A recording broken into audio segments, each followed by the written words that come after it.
Ustaz Sopandi untuk panitia Idul Adha anak tidak ikut dulu ya, bukan orang yang beriman yang kayak begitu.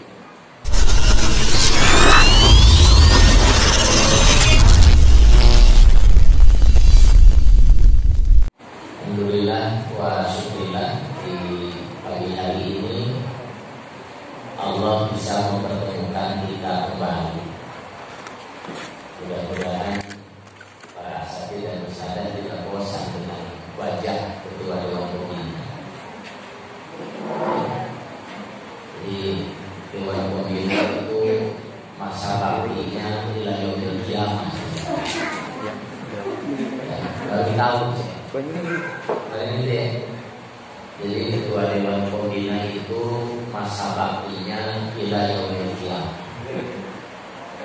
Kalau ketua yayasan dibatasi dengan periodisasi waktu 5 tahun, kalau terpakai dilanjutkan dengan 5 tahun berikutnya, ya sudahlah, cukup 2 periode saja. Tidak perlu harus bertambah ingin jadi 3 periode. Biarkan yang di sana pengen 3 periode, cukup bagi ketua yayasan, pengurus yayasan itu 2 periode itu cukup. Biar ada generasi berikutnya. Nah, kalau pembina ila yaumil ya, Dewan Pembina itu tidak ada batasan sampai Dewan Pembina itu meninggal dunia. Jadi baru diganti Dewan Pembinanya, ketua Dewan Pembina, anggota Dewan Pembina kalau sudah meninggal dunia. Selama masih hidup tidak boleh diganti. Selama masih hidup tidak boleh diganti. Yang pertama, kecuali meninggal dunia. Yang kedua, kecuali mengundurkan. Cuma 2 itu. Ya. Jadi yang bisa menghentikan Dewan Pembina itu cuma 2. Pertama, Allah Subhanahu wa Ta'ala yang mewafatkan. Yang kedua, pernyataan dirinya untuk mengundurkan diri. Jadi yang lain tidak akan ada yang bisa memberhentikan Dewan Pembina. Undang-undangnya begitu ya. Ya, undang-undangnya begitu. Jadi kalau misalnya ada yang mau protes, kalau bisa Dewan Pembinanya tidak terlalu lama, undang-undangnya dirubah. Ya, undang-undangnya. Mudah-mudahan kehadiran anak pada kesempatan pagi hari ini untuk memberikan arahan dalam agenda halal bihalal ini tidak membuat asatidz dan ustadzah sekalian merasa bosan untuk bisa kembali bertemu dengan kita. Dan mudah-mudahan pertemuan kita ini dapat membimbing kita semuanya dalam menunaikan amanah-amanah, tugas-tugas, baik tugas dan amanah yang diberikan oleh Allah maupun juga tugas dan amanah yang diberikan oleh lembaga kita, yayasan kita.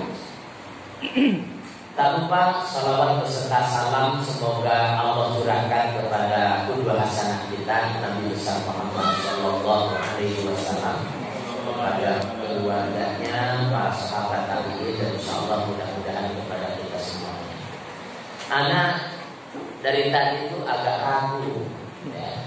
Saya datang janganlah ke Jaksel, karena beberapa pejabat di Pemda selalu mewanti-wanti kepada anak untuk Ustaz usahakan jangan masuk ke wilayah-wilayah zona merah, apalagi zona hitam. Ketika anak cek Jaksel ternyata masuk zona merah ya. Jadi ragu dari bawah. Ini toh itu kan berangkat jangan begitu ya. Karena memang Masya Allah situasi sekarang sangat luar biasa ya. Situasi sekarang ini sangat luar biasa, sehingga anak pun juga harus mampu menjaga. Walaupun sudah divaksin ya. Dan vaksin belum? Udah ya, udah 2 kali. Udah 2 kali. Ada yang baru 1 kali. Udah divaksin. Tapi ala kulli hal tetap harus dijaga. Karena memang situasi dan kondisi yang sangat luar biasa. Termasuk juga di An-Nahbah, mungkin di Al-Ukhwah pun juga saya ini sedang dihadapkan dengan langkah-langkah inovasi-inovasi terkait dengan COVID ini. Terus terang saja agak lumayan ya. Dalam beberapa hari ini kepala anak pun juga agak sedikit pening luar biasa dalam menghadapi COVID dengan varian baru, dengan strategi yang baru ini. Akhir-akhir ini agak sedikit pening terus rasanya, agak sedikit pening. Kami juga harus memproteksi karena beberapa orang tua siswa yang ternyata terdampak juga COVID. Ada beberapa orang tua siswa yang Masya Allah, informasi yang ada. Kalau sudah kayak begini, anak harus cari informasi gitu. Anak harus tempel seluruh wali kelas yang ada, informasikan segera ketika ada orang tua siswa yang terdampak. Itu harus update gitu. Namun telah dicari kanan buat anak. Kudu nyari kanan, wali kelas serat kalau pun cari kanan. Ada yang tuh kuno sudah baik. Anak selalu begitu. Sehingga anak menyampaikan antum ini bekerja di Al-Ukhwah, di yayasan itu digaji, bukan pekerja partai. Ada yang jadi pekerja partai kan tidak digaji. Antum ini digaji, setiap bulan digaji. Oleh karena itu progres, report segala macam harus tersampaikan. Tersampaikan kepada kepala sekolah, sampai tersampaikan kepada ketua yayasan. Ya, sampai tadi pun juga di tengah perjalanan anak terus progres informasi-informasi orang tua siswa yang ternyata mereka terpapar, ada sekian orang, zonanya di mana, di wilayah mana saja. Data anak sampaikan, instruksikan data sebaik-baiknya, posisinya di mana mereka berada, butuh apa mereka yang dibutuhkan saat sekarang ini. Siang ini jam 2 anak instruksikan kepada Al-Ukhwah Peduli, siapkan distribusi logistik untuk bisa membantu mereka. Datanya sudah mulai masuk. Anda tidak mau ada satu orang tua yang terpapar lalu kemudian ternyata tidak terpantau oleh wali kelas, tiba-tiba anaknya masuk ke sekolah, bahaya kan? Nah, Anda tidak mau yang kayak begitu wali kelasnya Anda panggil ke kantor. Untuk gimana? Pantau dong. Ya, wali kelas itu adalah orang yang paling dekat dengan orang tua murid, iya kan?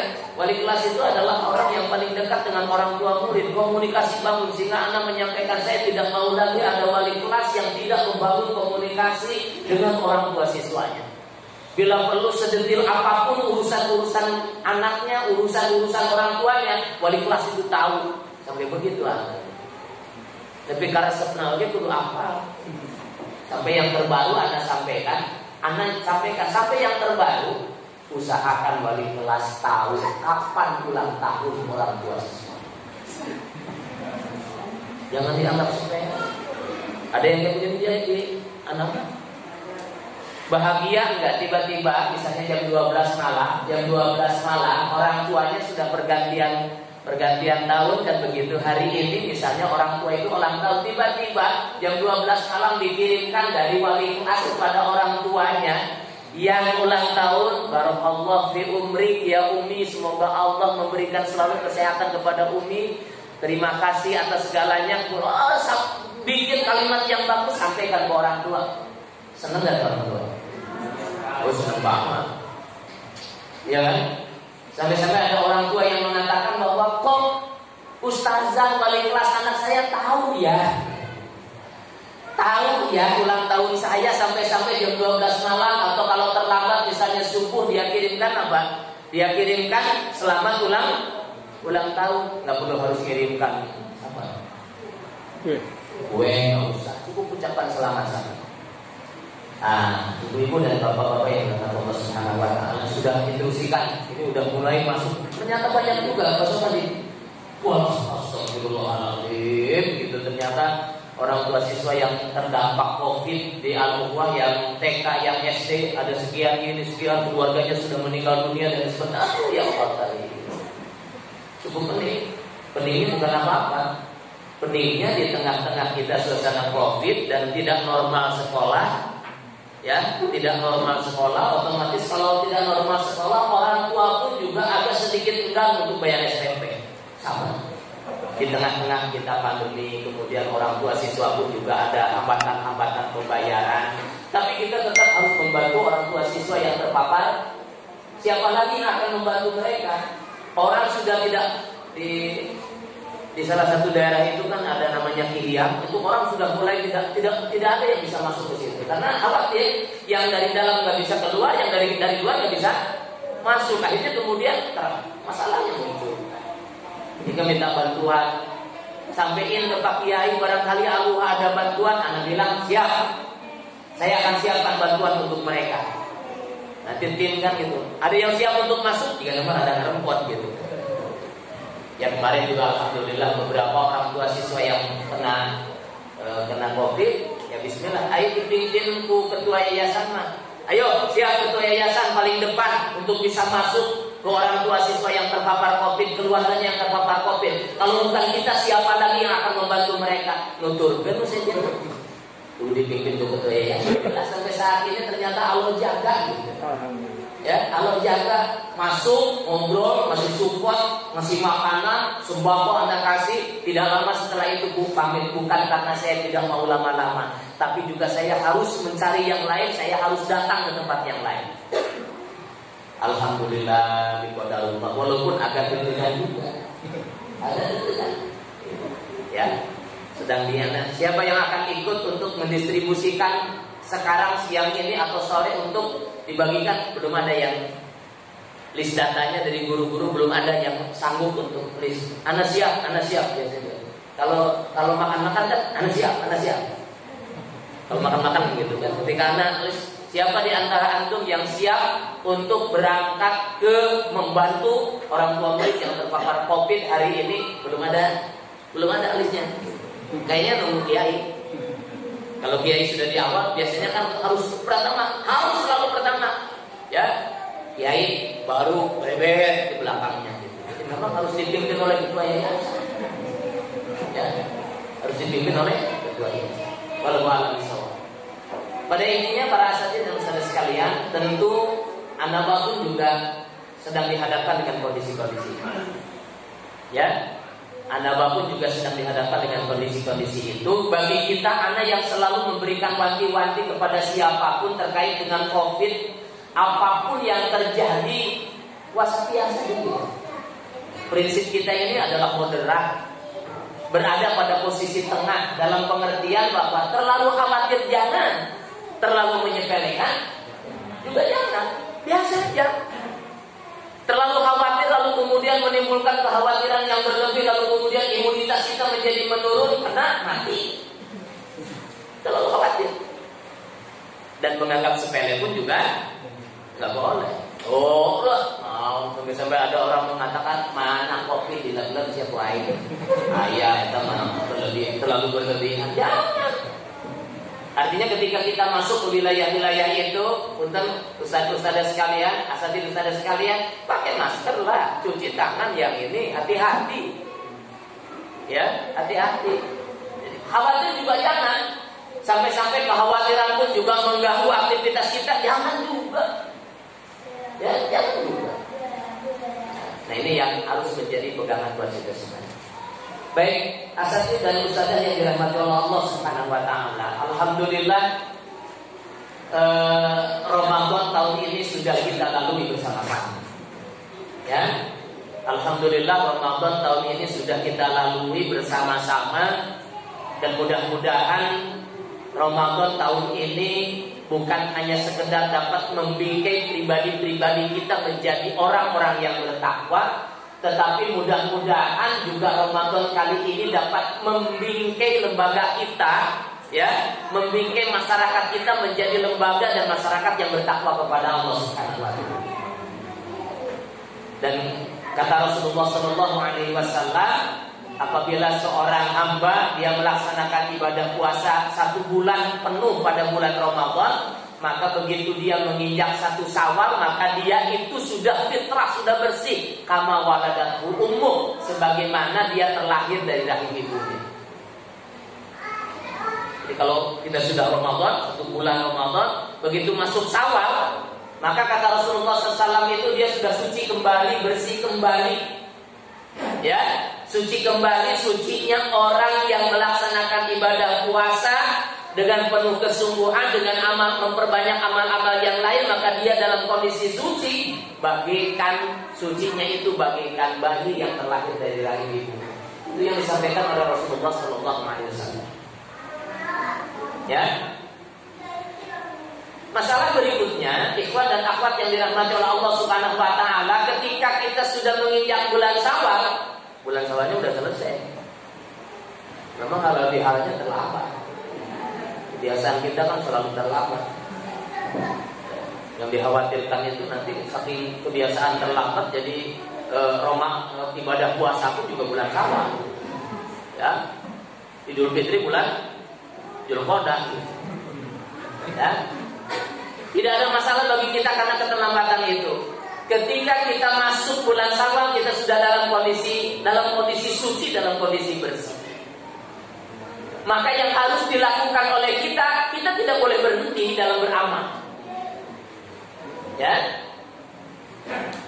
Jadi begitu kita selesai melaksanakan ibadah saum Ramadan dengan ibadah-ibadah yang lainnya, tidak boleh ada kata berhenti untuk beramal. Tidak boleh ada kata berhenti untuk bekerja, beramal, beribadah. Tidak boleh ada kata berhenti. Ya, apalagi ada keinginan di antara kita yang mengatakan bahwa udah saya pensiun aja dulu. Nggak boleh. Konsepnya kan di dalam Al-Quran, faidah farogta fansab. Apabila kita sudah menunaikan sebuah amalan, sebuah pekerjaan, jangan berhenti dari pekerjaan itu. Ketika kita sudah selesai melaksanakan sebuah amal Ramadan, jangan berhenti hanya sekedar pada saat Ramadan saja. Sebab tidak ada kata pensiun dalam beramal. Coba lihat dalam surat At-Taubah 54, ya. At-Taubah ayat 54, Allah Subhanahu wa taala menjelaskan bahwa tidak pantas bagi orang-orang yang beriman mereka minta izin kepadamu Rasul ketika engkau mengajak mereka dalam berjuang di jalan Allah. Gak pantas. Jadi kalau misalnya sahabat begitu kan selesai berperang, lalu kemudian berperang lagi, setelah itu kemudian berperang lagi, ada di antara orang-orang yang beriman yang ternyata minta izin kepada Rasul. Setelah selesai berperang, dia minta izin kepada Rasul. Rasul, aku izin bahwa perang berikutnya aku tidak akan ikut bersama engkau. Kata siapa? Kata seorang mukmin. Turun dah surat At-Taubah ayat 54, 53 dan 54. Ya. Di mana dalam surat At-Taubah 54 Allah Subhanahu wa taala menjelaskan bahwa tidak pantas. Ya, tidak pantas bagi orang-orang yang beriman meminta izin kepadamu dari berjihad di jalan Allah. Ya. Jadi kalau nanti misalnya baru selesai kemarin misalnya ada kepanitiaan Ramadan pada bulan Ramadan, lalu kemudian meminta, ada di antara kita yang ternyata meminta kepada ketua yayasan, Ustaz Sopandi untuk panitia Idul Adha, anak tidak ikut dulu ya, bukan orang yang beriman yang kayak begitu. Ya. Justru orang-orang yang beriman itu adalah belum selesai dalam sejarah itu, belum selesai, belum sampai ke rumahnya setelah selesai berperang. Setelah selesai berperang, mereka masih penuh dengan peluh dan darah masih bercucuran, belum sampai ke kampung halamannya. Di tengah perjalanan sahabat-sahabat Rasul langsung minta kepada Rasul untuk didaftarkan dalam perang berikutnya. List, wahai Rasul, aku adalah orang yang pertama yang ikut perang dalam perang berikutnya. Itu sahabat. Ya, jadi nggak ada istilah izin dan tidak diizinkan. Tidak diizinkan. Yang pertama minta izin tidak boleh. Dan diungkapkan oleh Allah Subhanahu wa taala, bukan orang yang beriman, ya, kata Allah Subhanahu wa taala, bukan orang yang beriman ketika mereka meminta izin kepadamu untuk berhenti beramal, untuk berjihad, berhenti berjihad. Nasi pensiun dulu dah dari dakwah, rek nao, rek pae. Mau apa kalau kita mau berhenti daripada dakwah ini? Iya kan? Ya, jadi tidak ada kata berhenti untuk terus beramal, tidak ada kata berhenti untuk terus beribadah. Sampai kapanpun, saat kita berhenti dari beramal, maka berhenti pula keberkahan yang diberikan oleh Allah Subhanahu wa taala kepada kita. Berhenti beramal, berhenti barokahnya hidup. Barokahnya hidup itu ditentukan itu ditentukan karena amalnya kita. Barokahnya hidup itu ditentukan karena apa? Ditentukan karena luar biasanya perjuangan kita. Itu barokah. Ya, Masya Allah. Oleh karena itu, para asatid dan ustadzah sekalian, tidak boleh ada kata berhenti dalam beramal. Tidak boleh. Ya, yang harus muncul dalam benak pikiran kita adalah ketika kita sudah selesai beramal, yang harus muncul dalam benak pikiran kita, amal apa lagi yang harus kita lakukan. Makanya tadi anak ingin mengawali kepada asatid dan ustadzah sekalian, begitu selesai kita menunaikan ibadah saum Ramadan, tidak ada kata berhenti untuk beramal, apalagi yang harus kita lakukan ke depan. Salah satu di antara hal yang harus dilakukan oleh kita ke depan setelah kita melampaui 1 bulan Ramadan kemarin adalah bagaimana kita diperintahkan oleh Allah, oleh Rasul untuk memelihara kefitrahan kita.